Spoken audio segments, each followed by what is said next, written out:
Baik, Assalamualaikum warahmatullahi wabarakatuh. Waalaikumsalam warahmatullahi wabarakatuh. Bismillahirrahmanirrahim. Alhamdulillahirabbil alamin. Wassalatu wassalamu ala asrofil anbiya'i wal mursalin sayyidina Maulana Muhammadin wa ala alihi washabihi ajmain. Rabbi shrah li sadri wa yassir li amri wahlul 'uqdatam min lisani yafqahu qawli. Sebelum kita memulai pembelajaran kita pada hari ini, kami kita untuk berdoa terlebih dahulu. Berdoa mulai. Bismillahirrahmanirrahim. Raditu billahi rabba wa bil islami dina wa bi Muhammadin nabiyya wa rasula. Rabbi zidni ilma warzuqni fahma. Bagaimana kabarnya anak-anak pada hari ini? Alhamdulillah, luar biasa, tetap semangat, Allahu Akbar. Oke, baik. Jadi masih semangat ya kira-kira. Semangat. Sedikit, ada yang semangat, ada sedikit.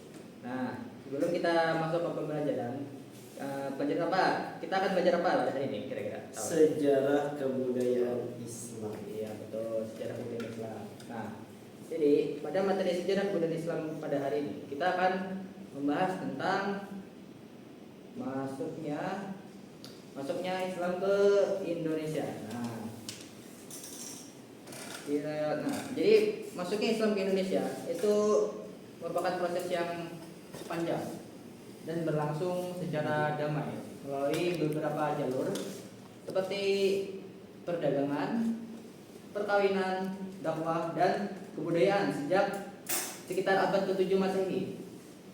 Nah, dan penyebaran Islam itu membawa pengaruh besar terhadap kehidupan sosial, politik, dan budaya masyarakat Nusantara.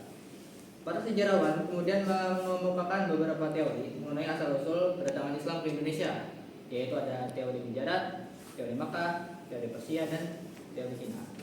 Nah, jadi Bapak di sini ingin memberikan kalian tugas per kelompok tentang teori-teori masuknya Islam ke Indonesia.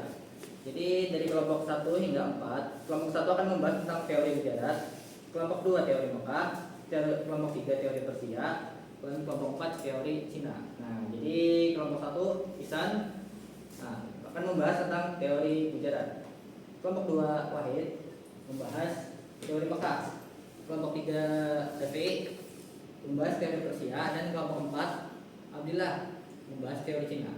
Nah, kalian membahas apa sih isi dari teori itu dan berikan salah satu bukti masuknya Islam ke Indonesia dari teori tersebut.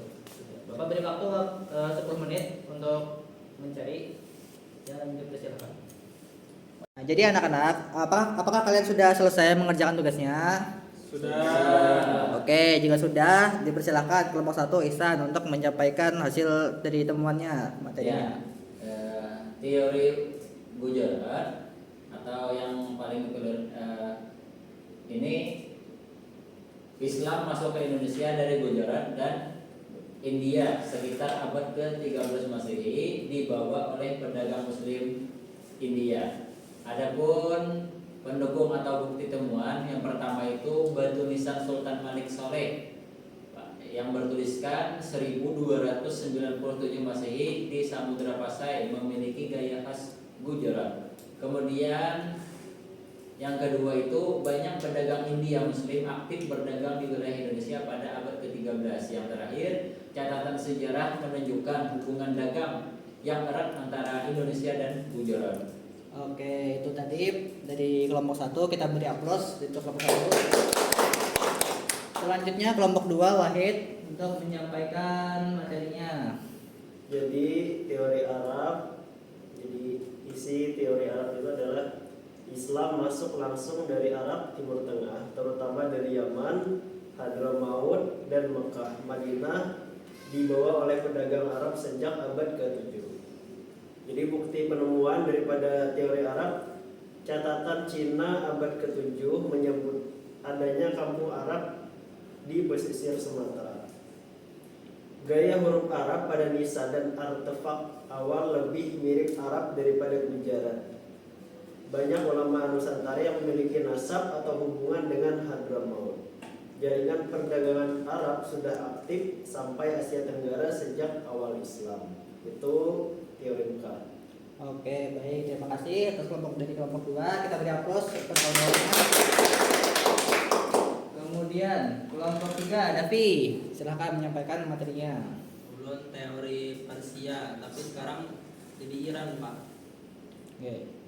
Jadi teori Persia itu Islam masuk dari Persia dibawa oleh pedagang dan Sufi pada sekitar abad 13 Masehi, Pak.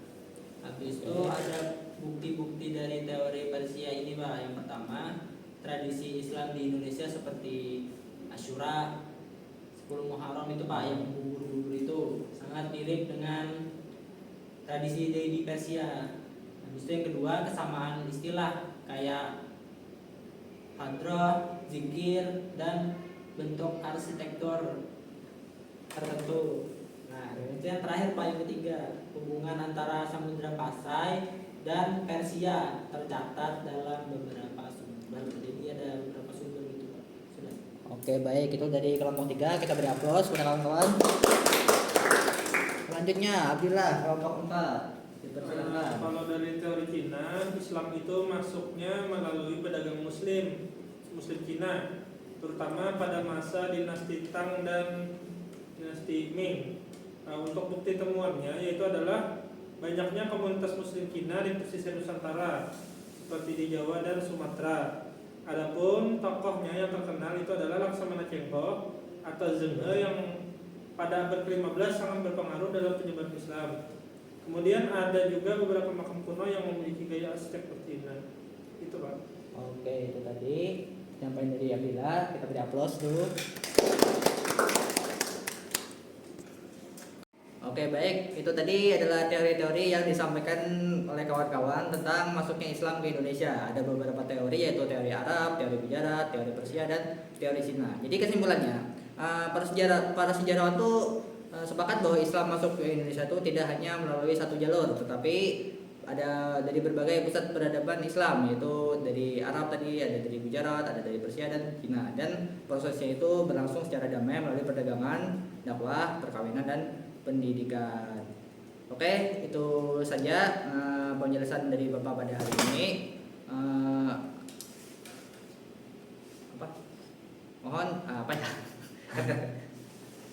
Belum absen. Oke, sekian pembelajaran kita pada hari ini. Kita bersama-sama mengucapkan hamdalah. Alhamdulillahirabbil alamin. Salah hilaf mohon maaf. Wassalamualaikum warahmatullahi wabarakatuh. Waalaikumsalam